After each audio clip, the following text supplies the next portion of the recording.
Varghese மூலன்ஸ் pictures மற்றும் try colour films வழங்கும் மாதவன் நடித்த GDN வெற்றி நடை போடுகிறது. இந்த நிதிநிலை அறிக்கையின் வருவாய் மதிப்பீட்டில் கூட நம்பகத்தன்மை குறித்த கேள்விகள் எழுகின்றன. மாநிலத்தின் சொந்த வருவாய் சுமார் 10.5% உயரும் என்று அரசு கணித்துள்ளது. ஆனால் மாநில பொருளாதாரம் பெயரளவில் 14% வளரும் என்று அதே அரசு இந்த அரசு கூறுகிறது. பொருளாதார வளர்ச்சியை விட குறைவாகவே சொந்த வருவாய் வளரும் என்று அரசு கணிப்பது வருவாய் ஈட்டும் திறனில் ஏற்பட்டுள்ள மந்த நிலையை காட்டுகின்றது.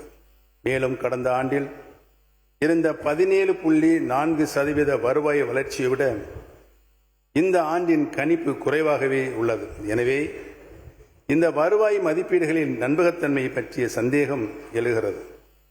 வருவாயின் அடிப்படை கணிப்பிலேயே தெளிவின்மை இருக்கும்போது நிதிநிலை அறிக்கையின் பிற மதிப்பீடுகளில் மீதும் இயல்பாகவே நமக்கு ஐயம் எழுகிறது.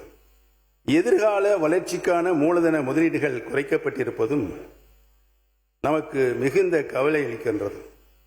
ஆறுகள் இணைப்பு, மெட்ரோ விரிவாக்கம், AI நகரம், தொழிற்பூங்காக்கள் என பல அறிவிப்புகள் வெளியிடப்பட்டிருந்தாலும் மூலதன செலவினம் ரூபாய் 2577 கோடி குறைக்கப்பட்டுள்ளது.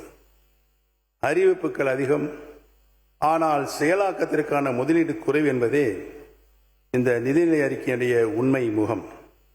மூலதன முதலீட்டு செலவுகள் குறைக்கப்பட்டிருக்கும் போது மூலதன செலவீட்டு செலவுகள் குறைக்கப்பட்டிருக்கும் போது அரசு ஏன் அதிகமாக கடன் வாங்குகிறது என்ற கேள்வியும் தவிர்க்க முடியாததாக இருக்கிறது. திமுக உருவாக்கிய நிதி ஒழுங்கின் பலனை மட்டுமே தற்போதைய அரசு பயன்படுத்தியுள்ளது. நிதி பற்றாக்குறை 3% என்ற இலக்கை தக்க வைத்திருப்பதற்கு காரணம் புதிய வருவாய் ஈட்டும் முயற்சிகள் அல்ல, ஒன்றிய அரசின் மானியங்களும் மூலதன செலவினம் குறைப்பும் தான். வருவாய் பற்றாக்குறையும் அதிகரித்துள்ளது. இடைக்கால நிதிநிலை அறிக்கையில் இருந்ததை விட வருவாய் பற்றாக்குறை சுமார் 6778 கோடி ரூபாய் உயர்ந்துள்ளது. இதை நிதி முன்னேற்றம் என்று கூற முடியாது. கடன் சுமையும் அதிகரித்துள்ளது. மாநிலத்தின் சொந்த வருவாய் ஈட்டும் முயற்சி குறைந்த நிலையிலும் பொதுக்கடன் பெறும் அளவு உயர்த்தப்பட்டுள்ளது.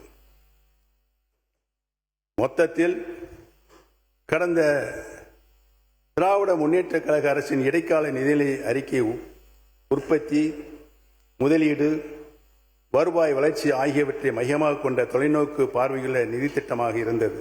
ஆனால் தற்போதைய அரசின் திருத்திய நிதிநிலை அறிக்கை சொந்த வருவாயை உயர்த்தும் வாய்ப்பை கோட்டை விட்டு மூலதன முதலீட்டை குறைத்து ஒன்றிய அரசின் மானியங்களை அதிகம் சார்ந்திருக்கும் நிலைக்கு தள்ளப்பட்டு இருக்கிறது. பொதுவாகவே கடன் வாங்கப்படுவது நம்முடைய முதலீட்டை அதற்கு சமமாக நடைமுறைப்படுத்த வேண்டும் என்றுதான் கொள்கை. அதாவது கடன் பெறுவது கிரியேஷன் ஆஃப் அசெட். மொத்தத்தில் கடந்த திமுக அரசின் இடைக்கால நிதிநிலை அறிக்கை உற்பத்தி, முதலீடு, வருவாய் வளர்ச்சி ஆகியவற்றை மையமாக கொண்ட தொலைநோக்கு பார்வையுள்ள நிதிநிலை திட்டமாக இருந்தது. ஆனால் தற்போதைய அரசின் திருத்திய நிதிநிலை அறிக்கை சொந்த வருவாயை உயர்த்தும் வாய்ப்பை கோட்டை விட்டு மூலதன முதலீட்டை குறைத்து மொத்தத்தில் அது ஒன்றிய அரசுடைய மானியங்களை அதிகம் சார்ந்திருக்கும் நிலைக்கு தள்ளப்பட்டு இருக்கிறது என்பதை தெளிவாக தெரிகிறது. ஒற்றை வரியில் சொல்ல வேண்டுமென்றால் திராவிட முன்னேற்ற கழக அரசு உருவாக்கிய வலுவான நிதி அடித்தளத்தின் மீது நிற்கும் இந்த அரசு தமிழ்நாட்டின் எதிர்காலத்திற்கான புதிய நிதி அடித்தளத்தை அமைப்பதற்கும் தவறியுள்ளது.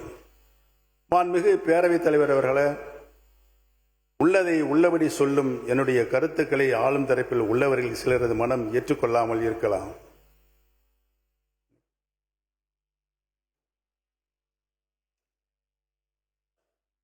பலரது மனம் ஏற்றுக்கொண்டாலும் அதை வெளிப்படுத்த தயங்கலாம்.